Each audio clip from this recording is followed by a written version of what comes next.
What's up guys, Arun this side, and in this video we'll be talking about Oracle Scheduler.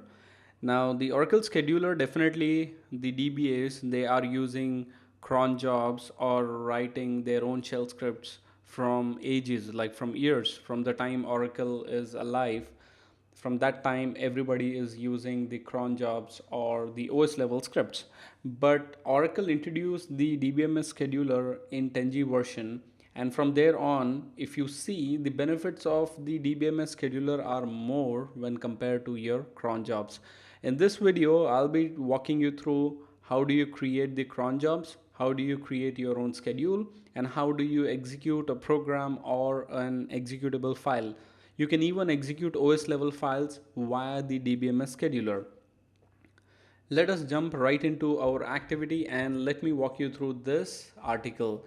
Now guys, if you are new to DBA Genesis channel, remember this, you can go to support.dbagenesis.com where all our articles are placed. So if you want to see, let me walk you through the website. If you just go to this support.dbagenesis.com, you can search all DBA related articles, and we do have some categories like interview questions, Oracle Data Guard, Oracle SQL, high availability, backup and recovery, ASM, and miscellaneous.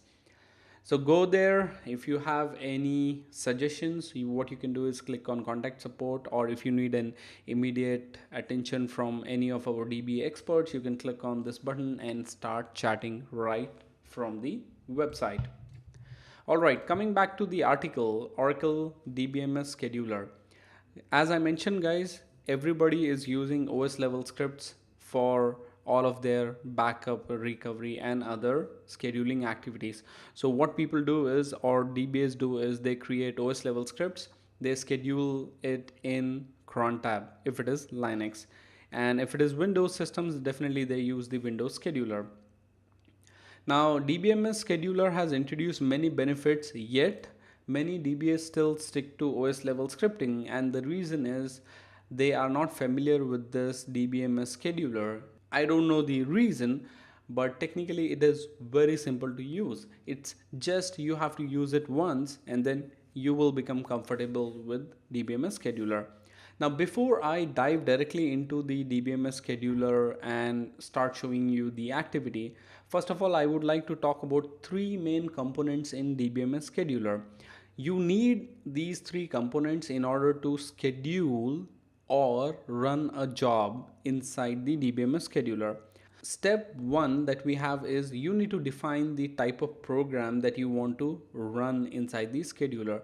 Now the program might be either a PLSQL code or it can be a shell script. You can write your own shell script at OS level, but schedule them inside the DBMS scheduler. And you can also run some stored procedures which are available inside your database. So the step one is to define what you want to run. Do you want to run a PLSQL code? Do you want to run a shell script? Or do you want to run a stored procedure? Amazing. Now the step one is define that what you want to run. The second step is to define the interval or the frequency as to when you want to run the above program. Now this is where you call it as a schedule.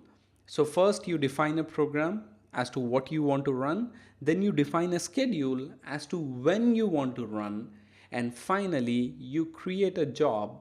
A job consists of a program and a run interval. You can always say that job is collection of both one program plus a schedule, and that's how job is created. So job is responsible to execute your program as per the schedule. So technically what you are doing is, of course, the main package is DBMS scheduler, but you are actually working with jobs. So inside DBMS scheduler, everything is all about jobs, the jobs that you submit, and the scheduler will run those jobs based on the schedule and the program that you define. Ultimately, the three main steps in order for you to learn the DBMS scheduler is, first one is you need to define what you want to run, whether it is a PLSQL script, whether it is a shell script, or it's a stored procedure. Next, you need to define the schedule for the program. Like, when do you want to run? What is the frequency? Do you want to run it daily? Do you want to run it weekly? Do you want to run it quarterly? Do you want to run it exactly at 10th minute of every hour? Do you want to run it at midnight? Do you want to run it bi-weekly? There are a lot of flexibilities when it comes to the schedule. And technically, guys, inside DBMS scheduler, the amount of flexibility you have to create different schedules, I believe you don't even have those kind of flexibilities at OS level inside the cron tab if we are working on Linux. First, we define the program. Second, we define the schedule. And finally, what we do is we create a job. A job consists of both a program and a schedule. And also, guys, remember, of course, there are shortcuts and there are ways. You don't need to define a program, you don't need to define a schedule, but you just create a job, and within the job you define the program and the schedule. You can also do that way, but I would personally not recommend that way, because it is always good to follow a standard or learn things in the way that has been designed by Oracle. Oracle recommends you create a program, what you want to run, you create a schedule, and then combine these two into a job. So that's why I have created a note over here. You can write a job which includes a program and a schedule. In that case, you need not specifically create a program or a schedule, but it is always good to follow standards. Always create a program followed by schedule and finally the job. So what we'll be doing is we'll be using three packages inside DBMS scheduler to create a program, create a schedule, and create job. And these are the three procedures that we'll be using. And if you go through this left-hand navigation panel, I have put it like step 1, what you have to do, we have to first create a program. Step 2 is create schedule, and step 3 is to create a job. Let us start with step 1. How do you create a program? Like, first of all, before even you create a program, you need to define what do you want to run. Do you want to execute a PLSQL block which is stored inside the database, or do you want to run a stored procedure which is again inside your database, or would you like to execute an OS level scripts file? Now, I have given examples for all three. Of course, it would be hard to go through all the examples. I'll quickly walk you through two procedures which are very important. The first one is, how do you execute a PLSQL program? So you need to write this PLSQL code. You can simply copy it and paste it in Notepad, and then give a name to your program, whatever name you want to give. Like, for example, in our case, we are executing a PLSQL program. So I've given the name as PLSQL underscore program. What is the program type? This is important. This tells DBMS scheduler as to what type of program we are creating. Is it a PLSQL block? Or if you see over here, program type is stored procedure, and over here the program type is executable when we are executing OS level scripts. So write in your program type, then mention the program action, what exactly the program has to execute. So within these single quotes, what you have to do is specify your PLSQL code. You can literally copy paste your PLSQL code. It need not be in one line. You can always use multiple lines if you want, and then give a comma. This will enable the PLSQL code or the program as you create the new program. Mention the comments if you want to write or add your own comments over there. Like in this case, this is a program to gather HR user statistics, and dbms scheduler.enable name equal to PLSQL program. Now this is something I have added. You can always skip this one. In case if you are not using enable equal to true, you can always include this to enable the PLSQL program. So this is optional. If in case you are not using this, then use this. Otherwise, if it is enabled, if you have already enabled it, you don't need to use this line. Now let me quickly connect to the database and show you how do we create the program. SQL plus slash as sysdba. I'm connecting to the database as sysdba user, and I'll create the program. So this is the first program that we are creating. So just copy paste it. This will create the PLSQL program for us. Now this program is responsible to execute a PLSQL block code, and this is our PLSQL block. That means we have written a PLSQL block that will gather the schema statistics, and the user for which we are gathering the statistics are for the HR user. Amazing.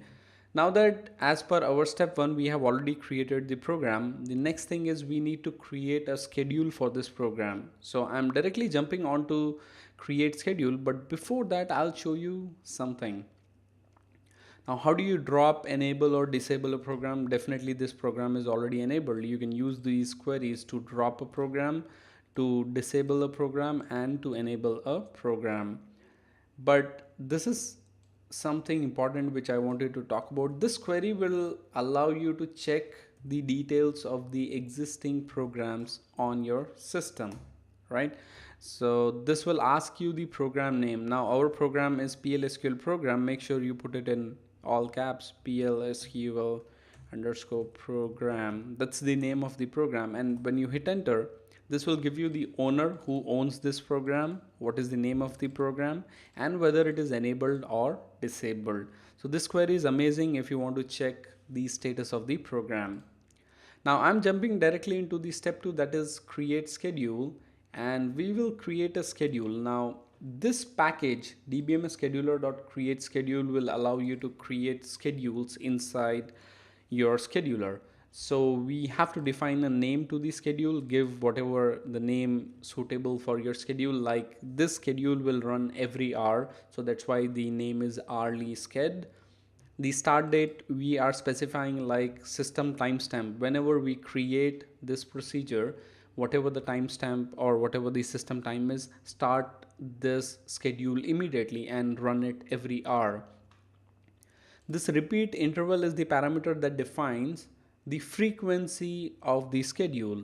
Our frequency is hourly because I want to run it every hour. Now the same goes with weekly. We have daily, we have monthly, we have quarterly. So you can define whatever frequency you want, and do not worry, I have given a lot of frequency examples over here. Can you see more schedule examples? So you can refer this tab to know what type of frequencies you can set over here.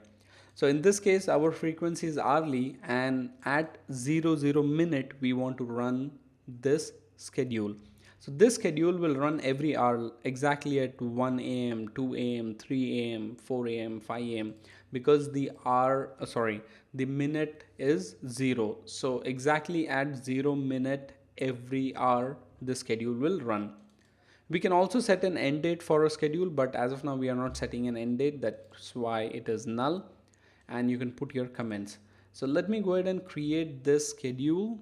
So I'm clicking, and you can see we have created the schedule. Like how we can drop, enable, disable a program, the same way we can drop a schedule. This is the package we use. You can see dbms scheduler dot drop schedule, then you give the name of the schedule, and of course in this case you can see view schedule details. This query is very important again to view the schedules. So just right click, hit enter, and you can see we have our hourly sched mentioned over here.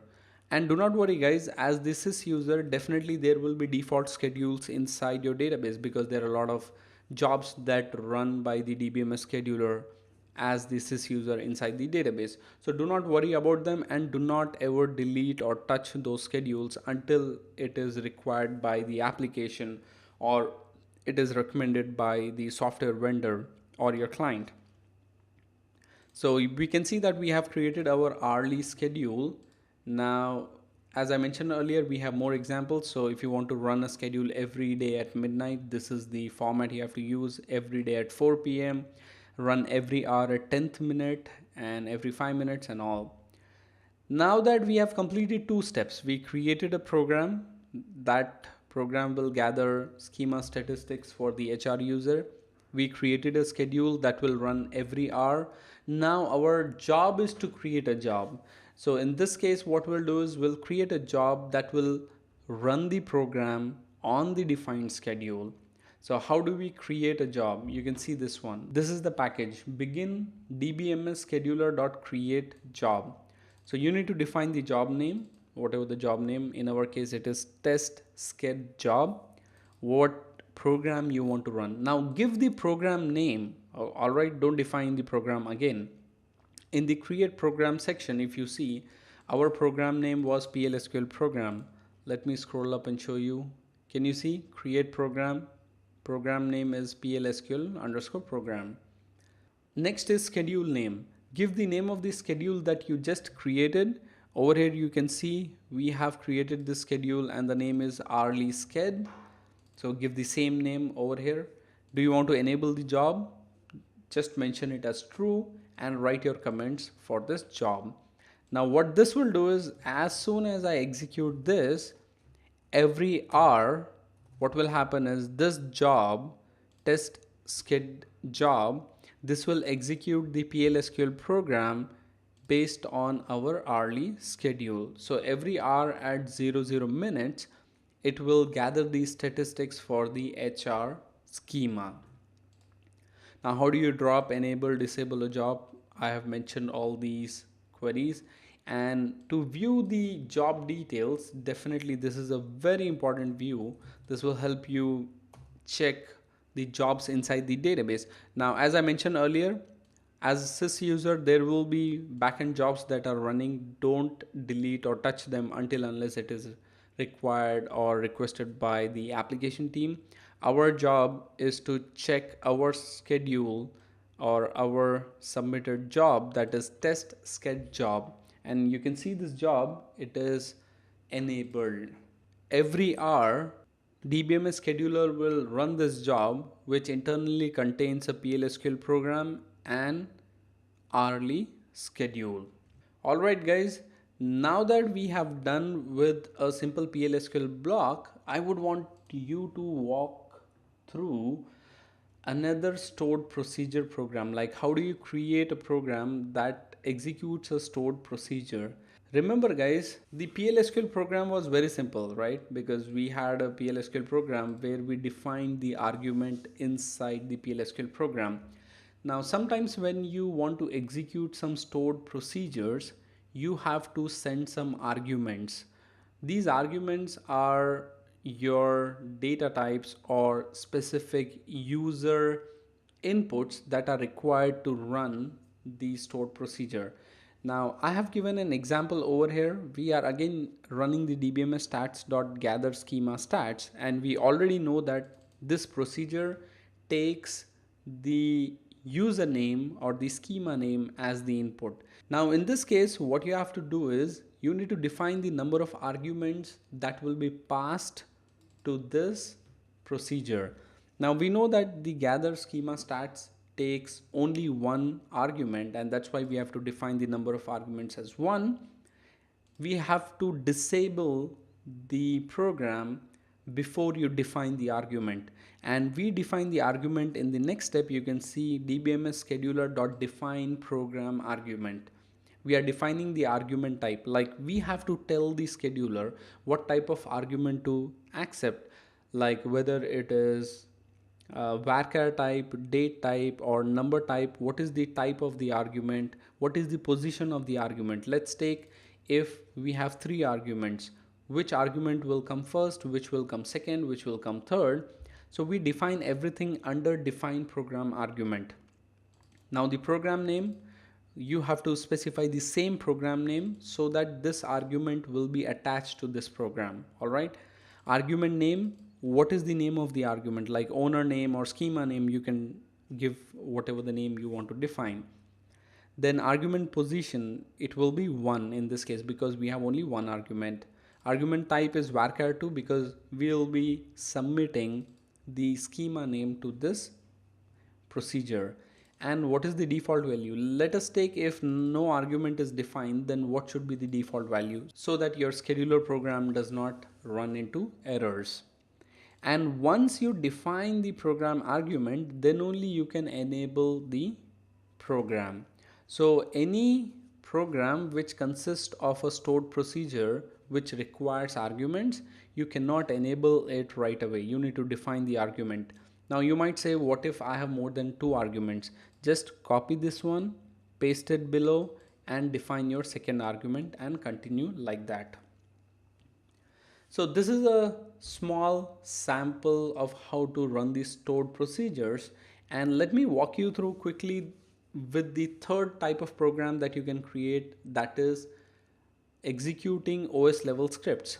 This is very simple, guys. Let's take, you have configured Armin backups in shell scripts. What you can do is create a program and give whatever program name you want to. Program type is executable. Program action, give the shell script file location. Directly give the file location. Your scheduler will right away execute those files.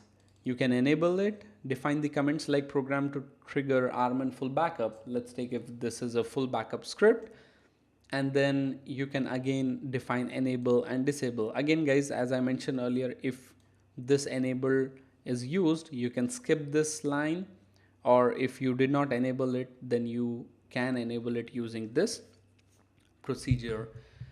So ultimately guys, before I wind up this video, I would like to walk you through back with this diagram, because if you keep this in mind, then it becomes very easy to understand how DBMS scheduler works.